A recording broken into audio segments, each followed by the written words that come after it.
La drague directe, pure et dure, pas de censure. Bienvenue dans le Coach Drague Podcast. Chers auditeurs, dans cet épisode du Coach Drague Podcast, Robbie et moi partageons quelques anecdotes. Comme l'histoire de la fille de l'épisode 170 du Coach Drague Podcast, cette fille à qui j'avais demandé quand est-ce qu'elle avait décidé qu'on allait coucher ensemble et sa réponse surprenante. Robbie nous raconte plusieurs histoires qui ont abouti et d'autres pas. Il nous explique également comment il s'organise quand il a peu de temps. Comment est-ce qu'il fait pour maximiser ses chances pour, on va appeler un chat, pour trouver du sexe. Donc, Robbie fait un petit city trip de quelques jours, ce qui ne lui laisse pas beaucoup de temps pour faire des rencontres et pour développer des connexions avec ses filles. Il doit donc agir vite. Comment est-ce qu'il réfléchit? Comment est-ce qu'il agit? Comment est-ce qu'il s'organise pour arriver à ses fins et pour satisfaire ses besoins sexuels? On partage également une observation intéressante qui est la suivante.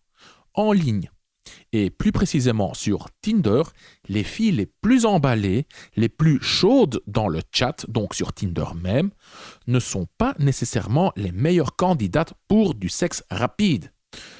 Dans la séduction, tu dois toujours tenir compte du niveau d'intérêt de la fille et ajuster ton jeu de séduction à ce niveau d'intérêt. Si tu te montres super enthousiaste et excité face à une fille qui n'est que moyennement intéressée, alors tu risques de la repousser. En revanche, quand la fille est super intéressée, tu as une plus grande marge d'erreur, pour ainsi dire. Cependant, sur Tinder, nous avons remarqué que les filles qui d'entrée de jeu sont hyper emballées ne sont pas les meilleures candidates pour du sexe rapide.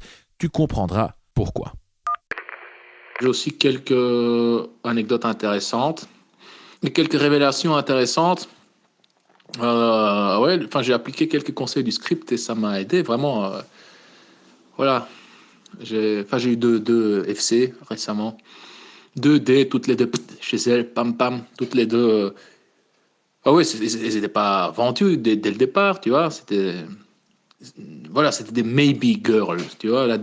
Et une des deux, elle a même dit que je lui ai posé la question à la fin, quand est-ce que, juste par curiosité, quand est-ce que tu savais qu'on allait baiser?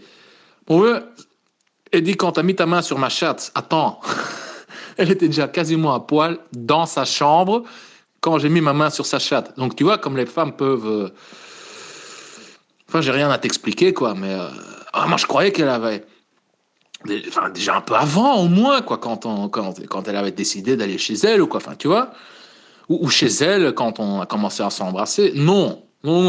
Juste avant que je la baise, quoi. Juste avant, elle s'est dit, ah bah oui. Elle voyait pas le truc venir. Mais... okay. Bref. Presque 2 minutes. Je te laisse. Bisous. Pour te répondre par rapport à ces anecdotes que tu as eues, moi j'ai eu aussi deux fucks ici à Varsovie et à Budapest. À Varsovie, j'en ai eu qu'un, malgré que je suis resté 4 jours, parce que forcément, la fille était venue pendant les 3 jours. Donc voilà, forcément, j'avais pas le temps. Et on dormait dans le même appartement, donc voilà, c'était un peu compliqué. Mais voilà, c'était l'objectif. J'ai essayé vraiment c'était assez marrant, j'ai eu aussi une... Et donc, j'étais ramené la fille à 21h45 à la gare des bus pour qu'elle rentre à Minsk.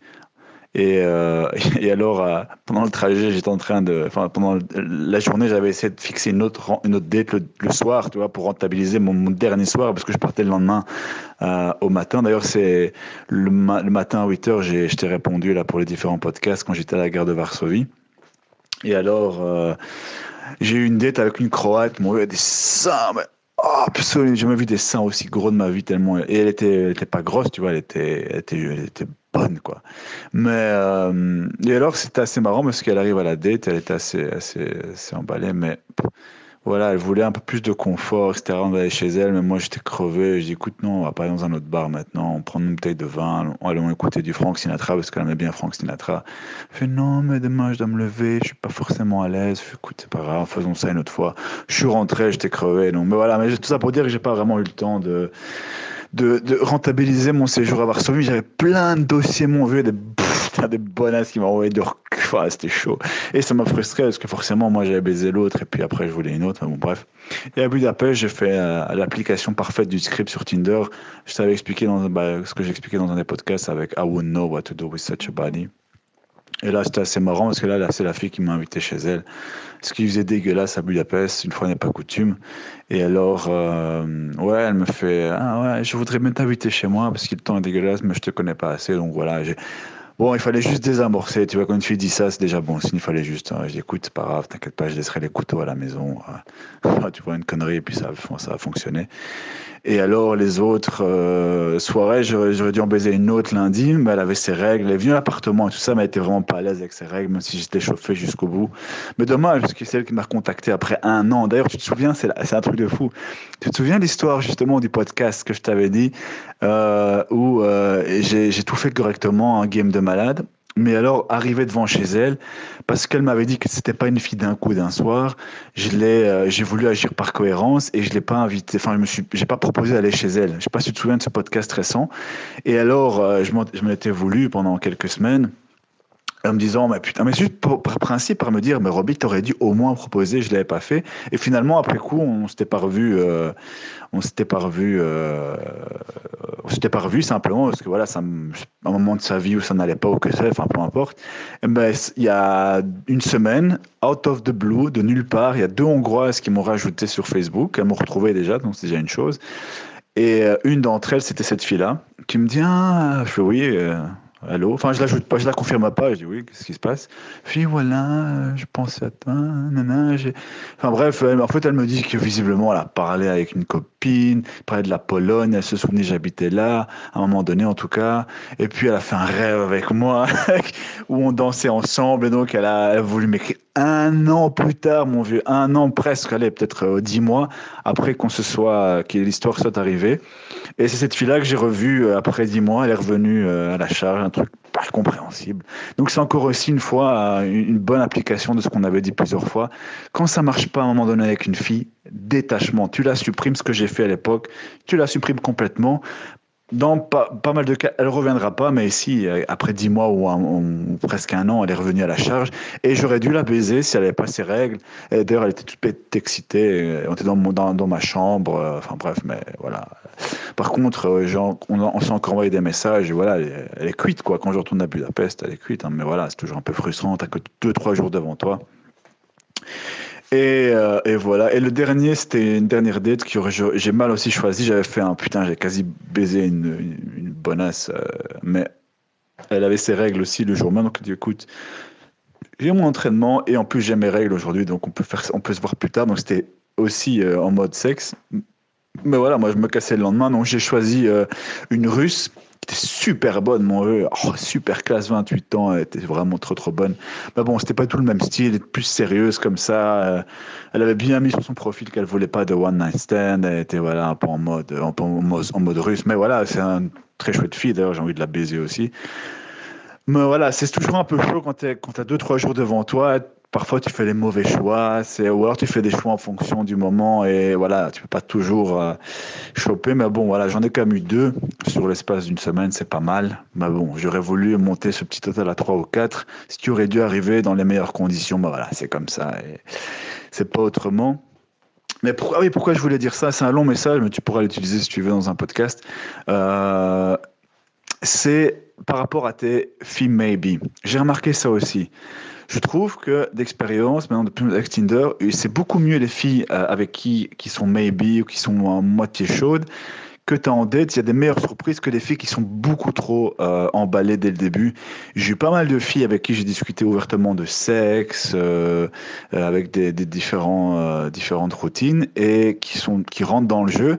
Mais une fois qu'il faut rencontrer, bon, sauf exception, mais quand je vois un peu le pourcentage des filles qui réagissent, enfin, avec qui je parle de sexe et le nombre de filles que je rencontre finalement, c'est pas si élevé. C'est comme s'il y avait un frein, comme si elles jouaient rapidement, et puis dès qu'il fallait passer au sérieux, bah voilà, il y a plus d'obstacles qui arrivent à leur esprit. Alors que des filles qui sont en mode maybe et qui t'as pas trop été loin et qui viennent un peu, voilà, en curiosité, bah là, une fois qu'elles t'ont en face, que tu peux libérer ton game en toute sa splendeur. C'est comme s'il y avait... c'est comme si là, elle se doutait pas, il n'y avait pas trop de crainte et qu'elle se laisse plus aller parce qu'elle s'y attendait pas vraiment. Enfin, c'est pas très clair comment je l'explique, mais j'ai remarqué quand même que dans mon expérience, qu'il y avait pas mal de bail remorse avec des filles et que tu parlais vraiment de sexe de manière intense. Et dans le moment même, elles sont super excitées. Ouais, vas-y, fais, ouais, j'ai envie que tu me prennes maintenant, je suis mouillé. Mais le lendemain, hop, la température redescend et celles-là sont plus parfois sensibles au fléquiness, à dire ça comme ça, à annuler ou à plus répondre ou à changer de mindset.